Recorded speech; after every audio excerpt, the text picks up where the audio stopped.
This is a really simple golf net enclosure that was recently built and shared with actually our neighbor here at the shop, which is pretty awesome. And it's a pretty simple project, and we'll kind of break it down. I'll use some miniature connectors, and we'll use the iPad to kind of talk about how you can put this together if you want to recreate it. But first, we'll check it out. Here it is in action.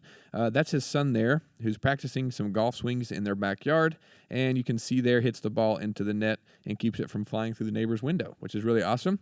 And it's a really simple project, and I wish I knew exactly where you guys could get this exact net for the golf or for this enclosure, but I think got it at Goodwill or somewhere pretty cheap or maybe free from somebody he knows, which is why he came to us and was asking if we had anything to help him make a frame, which of course, we can make a frame with the empty conduit and maker pipe connectors, which is what he did. So this is really cool, but I'm sorry I don't know exactly where to get the net, but if you're able to find a 10 by 10 net, that's what he had, and that's what he put around this frame. But we'll talk about the conduit and everything in this design and kind of break it down.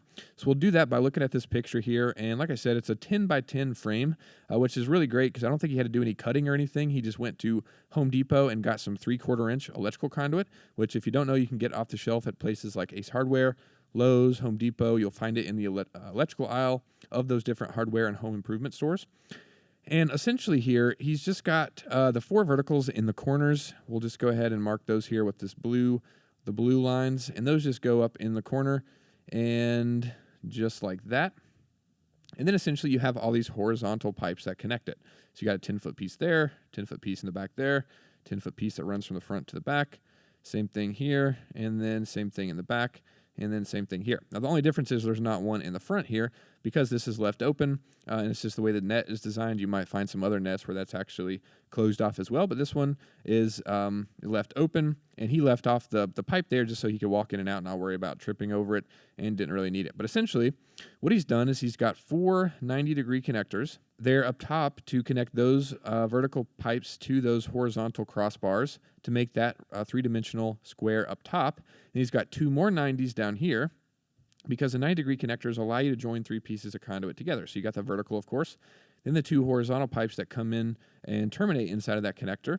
And then in the fronts here, you've got the T connectors, and those allow you to join 2 pieces of conduit together. So you've got the vertical running continuously through the connector down there, and then you've got the horizontal piece terminates inside of it, and that's different from the 90 because it only allows you to connect 2 pipes instead of 3.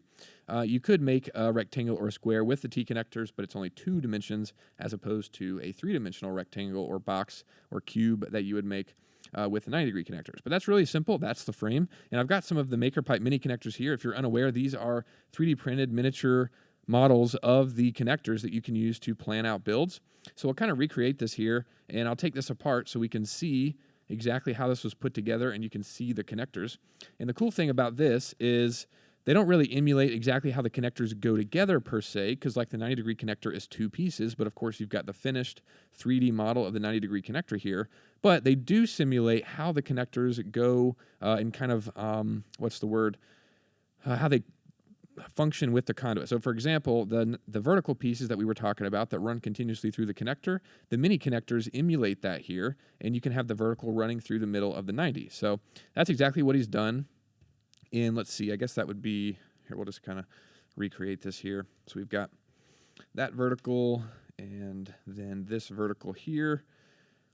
So essentially, I think he is actually going to be taking this apart and putting it, like storing it in his garage or something. So this is really good that we can kind of break this down this way and kind of see how that's emulated.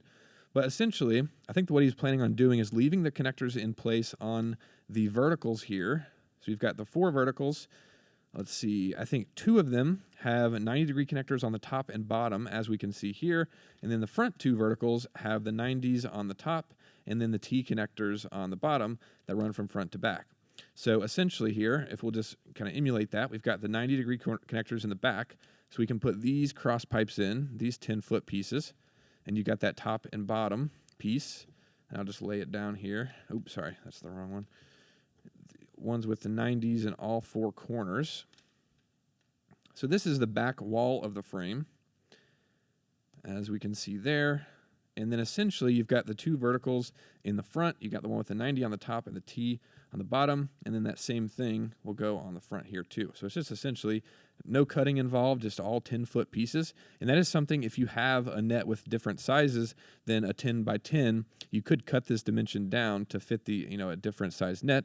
So keep that in mind. You just use an off-the-shelf, really simple pipe and tube cutter, and that's how you can make a cut if you need to change the dimensions. But his, just being 10 by 10, was awesome because it means he didn't have to do any cutting. Just went and picked up a bunch of 10-foot pieces of conduit and then connected them all together. So that's pretty simple and easy. And let's see here. We'll do this last couple of crossbars. Got the piece from one side to the other on the top of the cube in the front. And then you got this last wall here with the 10-foot pieces between the verticals all connected together.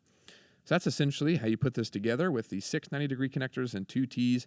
Nice and simple project, and just a really great idea if you're doing some golf practice at home. And if you're able to find one of these golf nets that's free or cheap, then you can make an enclosure that's not a ton of money and might save you some money in the long run, because I think these are pretty expensive normally.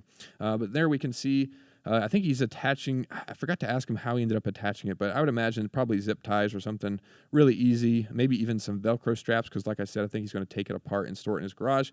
So using Velcro straps or something like that would make it easy to take apart, of course, and kind of take the net off and have it where it's easy to take apart really simply. Just take those Velcro straps off, and then you can store that net as well. And I think he said he had some pipe insulation laying around from another home project that he had, and put those around the tubes, which is also really smart, just to keep the ball from ricocheting off of there if it does hit that. You want to keep it from bouncing back and hitting you if you're swinging, or the house or cars, whatever's close by. But nice and simple project. Really cool that he was able to put this together and save some money on this because he got that free net. So that's really cool, and really appreciate him sharing this with us. If you want to see the post, I'll link it down below. Thanks everybody for watching. If you like this video, leave a like and consider subscribing, and I'll see you in the next video.